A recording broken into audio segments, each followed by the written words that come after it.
हमारा देश कब आज़ाद हुआ था? 15 अगस्त 1947 में। अच्छा, ऐसा कौन सा जीव है जो 7 दिन तक सांस रोक सकता है? बिच्छू। बिच्छू। ऐसी कौन सी चीज़ है जो पानी में डालने के बाद भी फिर भी गीली नहीं रहती है? कांच। कांच, बरोबर सही है। ऐसी कौन सी संख्या है जो पी और क्यू का प्रयोग होता है? विविध संख्या। विविध संख्या का मतलब क्या होता है सिस्टम?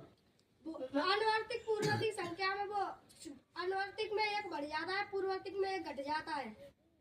देखो, पूर्ववर्ती होता है घटते हुए क्रम, अनुवर्ती होता है बढ़ते हुए क्रम, और पी क्यू का प्रयोग होता है विविध संख्या का मतलब होता है यानी कम संख्या होगी उसमें से ज़्यादा संख्याओं में से घटेगा। ठीक है, ज़्यादा संख्या में तो कम संख्या घटाते इसलिए पी क्यू का प्रयोग होता है। दोनों संख्या ऐसे घटती हैं, कम ज़्यादा वाला सिस्टम। वो माइनस के 2 बचते हैं, 5 में से 2 गए क्या बचे? 3 बचे। 5 में से 2 गए क्या बचे? 3 बचे। और 3 में से 5 गए तो कितने बचे? माइनस के 2। देखो,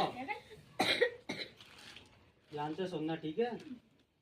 हमारा देश कब आजाद हुआ था? 15 अगस्त 1947 में। संविधान लागू कब हुआ था? 26 जनवरी 1950 में। ठीक है, हमेशा ये चीज याद रखनी चाहिए क्योंकि भविष्य में कोई भी पूछ सकता है। ये हमारे निर्माता होती है, ये यानी हमारे भारत का संविधान लागू हुआ था ना, ये चीज होती है। ठीक है, याद रखना इस चीज को। ऐसा कौन सा जीव है जो 7 दिन तक सांस रोक सकता है? बिच्छू। ऐसी कौन सी चीज है जो पानी में डालने के बाद गिरी नहीं रहती? कांच। ठीक है, इस बात का ध्यान रखना। कोई भी चीज हुई, प्रक्रिया क्या चीज होती है, ये सिखा रहा हूँ रोज सुबह शाम। कुछ समझ में आता है कि नहीं? तो हमेशा यह चीज को याद रखना चाहिए। ठीक है।